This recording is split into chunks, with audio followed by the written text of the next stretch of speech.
does it mean by true ribs? Does anybody know?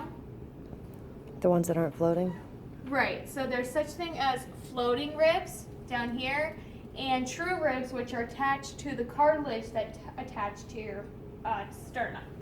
So there's a couple parts on your true ribs. You have the head, neck, tubercle, angle, and shaft. So if you know what side is the head, which is easy to tell because it has a bump next to it, okay? So it goes head, just like your head at the top, then a neck, which indents a little bit. The tubercle is the bump, and then the angle is the angle, and the rest of the rib is the shaft. So it goes head, neck, tubercle, angle, shaft. Did you get that? Okay. Then we have the clavicle. The clavicle is your collarbone, right? Okay, so if you were to bring this over to the skeleton here, there is a sternal end and an acromial end. The sternal end attaches to the sternum. There's like a flat end and then like a more angled or curved end. The sternal end is the flat. The acromial is kind of hooked and rounded.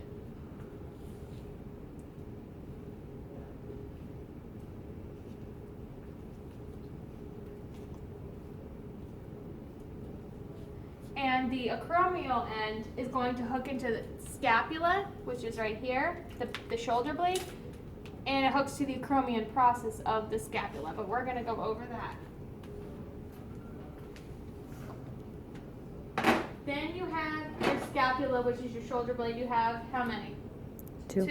One on each side. So if you were to flip the skeleton around, you will notice this is the posterior side of the body, correct?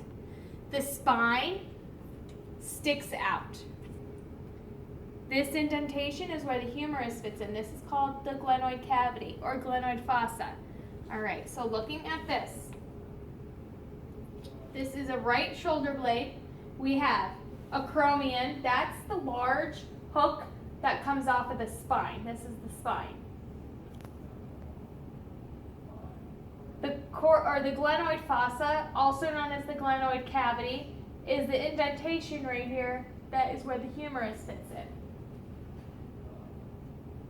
And attached to the glenoid fossa is the coracoid process, which is another hook. So the larger one is the acromion. The coracoid process is the smaller one.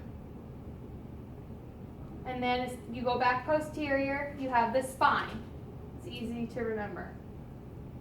Then you have supraspinous fossa and infraspinous fossa. Supraspinous fossa means above the spine. So if we know this is our spine, it's the area of bone above the spine. So supraspinous, infraspinous, below the spine. Go to the anterior side. This whole flat portion here is the subscapular fossa, and the suprascapular notch is this little notch right on the subscapular fossa. You could stick your finger in it.